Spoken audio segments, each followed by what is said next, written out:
So if you want to get to your cabin filter on your Nissan Xterra, you're going to remove the lower glove box by basically pinching in the side and pinching in this side. It drops down.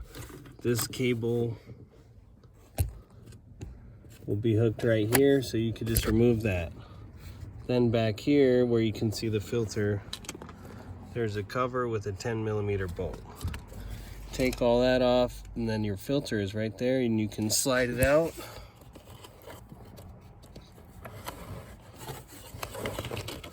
Just like that. And then you can reach in there and get the other one.